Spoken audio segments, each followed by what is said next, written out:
항등식 두 번째, 항등식의 성질.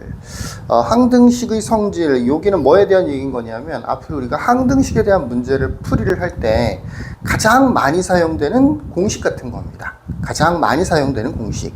뭐 그 다음에 보면 세 번째 미정계 수법이라는 게 있는데 여기에도 포함되어 있어요. 항등식의 성질. 요거를 이용해서 우리가 주로 항등식과 관련되어 있는 문제를 풀이를 합니다. 중학교 때는 항등식에 대한 문제를 풀이를 한다 이런 거 별로 없었지. 출제가 된다면 다음 중 항등식인 것은 뭐 방정식인 것은 이런 식으로 물어보는 경우는 있어도 항등식에 대해서 본격적으로 문제를 풀어본 적은 별로 없는데 물론 이제 추후로 어떤 식으로 항등식에 대한 문제가 출제가 되는지도 설명을 하겠지만 이 항등식에 대한 문제, 이 문제를 풀이하는 방법 중에서 가장 많이 사용되는 게 이 지금 배우는 항등식의 성질이에요. 단순해요. 첫 번째, ax의 제곱 플러스 bx 플러스 c가 0인데 마치 2차 방정식처럼 생겼죠. 요게 x에 대한 항등식이다 라고 되어 있으면, x에 대한 항등식이다 라고 되어 있으면, 또는 이 표현은 x에 대한 항등식이라는 표현 말고 다른 표현도 많이 있었지. 지난 영상에서 바로 그 위에 보면 참고해 보시면 여러 가지 표현들이 있었죠. 모든 x에 대하여 이 등식이 성립한다라든지, 또 뭐 x의 값에 관계없이 항상 성립하는 등식이라든지, 뭐 사실은 1번과 3번을 제일 많이 사용하기는 합니다. 나머지도 알아두셔야 되긴 하지만, x에 대한 항등식이다라고 하면 기본적으로 좌변과 우변이 똑같아져야 되는데 우변은 0이죠. 우변은 0이에요. 근데 좌변은 0이 아니잖아. 그럼 이제 0을 만들어줘야 되는 거야. 우변이 0이니까 좌변도 0이라야 좌변과 우변이 똑같은 식이 되는 거잖아. 그래서 A도 0이 되고 B도 0이 되고 C도 0이 되는 거예요. A도 0이고 B도 0이고 C도 0이면 좌변이 다 0이 돼버렸지. 그럼 뭐가 됐어? 0은 0이라는 식이 만들어졌죠. 좌변과 우변은 누가 보더라도 완벽하게 똑같은 식인 거지, 그지? 그러니까 이거는 항등식이 된다 라고 하는 거죠. 요게 항등식이다라고 되어 있으면 요 경우에 A는 0, B는 0, C는 0이 됩니다. 2차식만 그러냐? 그게 아니고 3차식, 4차식, 몇 차식이라도 마찬가지예요. 예를 들어서 AX의 4제곱, BX의 3제곱, CX의 제곱, BX 플러스 2는 0.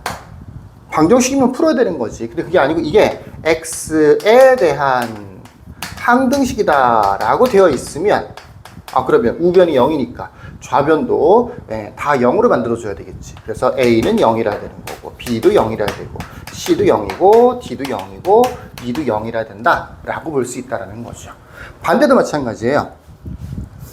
A가 0이고 B가 0이고 C가 0이면 이 식은 항등식이 되는 거예요. 같은 말이죠.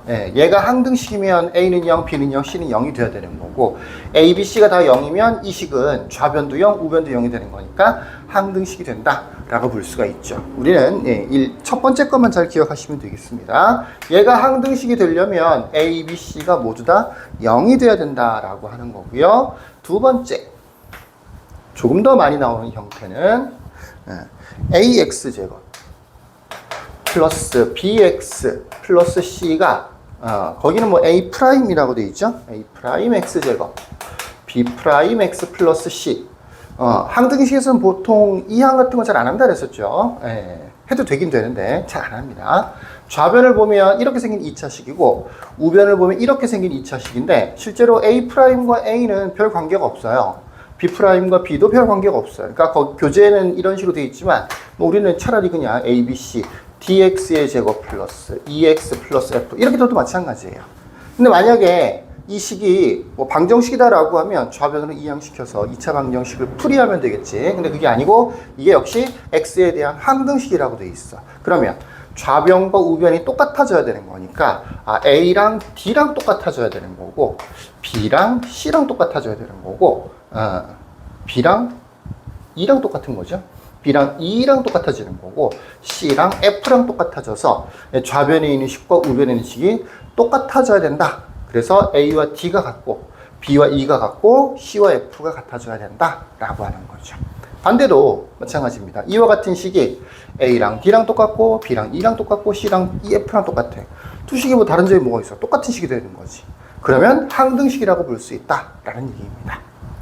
이해되시겠죠? 너무 당연한 얘기 같죠? 근데 주로 우리가 항등식에 대한 문제를 풀이할 때 이 방법을 이용해서 보통 문제를 풀어요. 우변이 0으로 돼 있을 때는 x제곱, x 상수항 이런 것들이 전부 다 0 돼야 된다. 그 다음에 좌변도 2차식이고 우변도 2차식이면 개수들끼리 서로 같아져야 된다. 라고 하는 성질을 이용해서 보통 문제 풀이를 해냅니다. 다음 미정계수법에서 조금 더 자세히 얘기하도록 하죠. 자, 여기까지. 끝.